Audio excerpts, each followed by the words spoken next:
Au mois de novembre dernier, j'ai fait un cauchemar. On était en 1924 et je me retrouvais à Riverton. Toutes les portes-fenêtres étaient ouvertes et la brise estivale gonflait les rideaux de soie. Un orchestre jouait, juché sur le talus couronné par le vieil érable, et les violons déroulaient leur mélopée dans la tiédeur ambiante. L'air était vibrant de rires et de sons cristallins. Le ciel était d'un bleu que nous avions tous cru disparu à jamais, détruit par la guerre. Un des valets en livrée noir et blanc versait du champagne dans l'étage supérieur d'une pyramide de flûtes. Et tout le monde applaudissait, enchanté, devant ce splendide gâchis.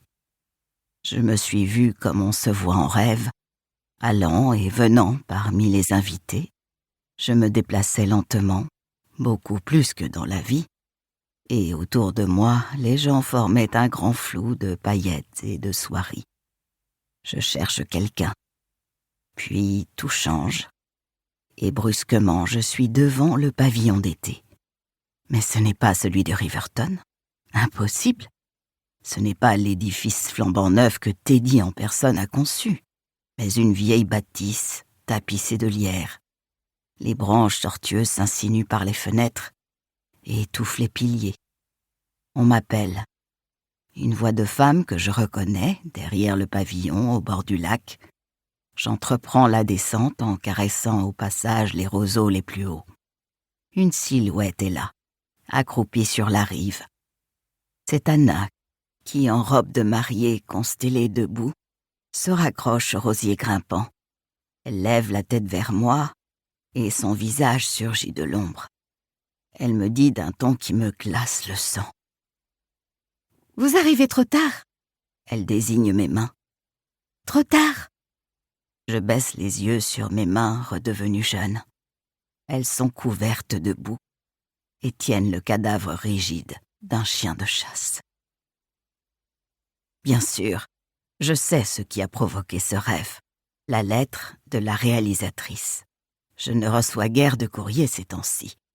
Parfois une carte postale d'un ami en vacances, une lettre de la banque où j'ai mes économies, une invitation au baptême d'un enfant dont je me rends compte avec un choc que les parents ne sont plus eux-mêmes des enfants. La lettre d'Ursula est arrivée un mardi matin, fin novembre. C'est Sylvia qui me l'a apportée en venant faire mon lit. Elle a agité l'enveloppe en haussant des sourcils lourdement soulignés au crayon. « On a du courrier aujourd'hui, et ça vient d'Amérique, vu le timbre. Peut-être votre petit-fils ?» Sa voix s'est muée en murmure. Quelle tristesse quand on y pense, c'est terrible. Un si gentil jeune homme.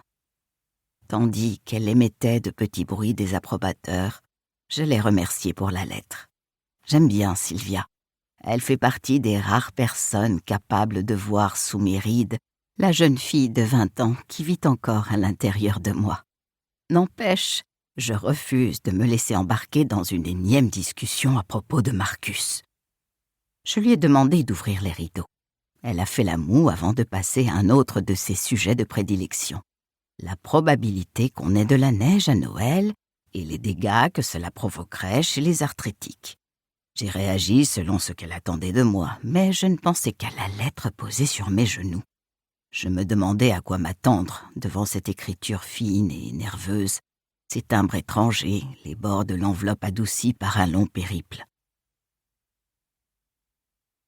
Pour continuer à écouter ce livre audio gratuitement, cliquez sur le lien dans la description et vous pourrez l'écouter en entier sans frais grâce à l'essai de 30 jours d'Audible.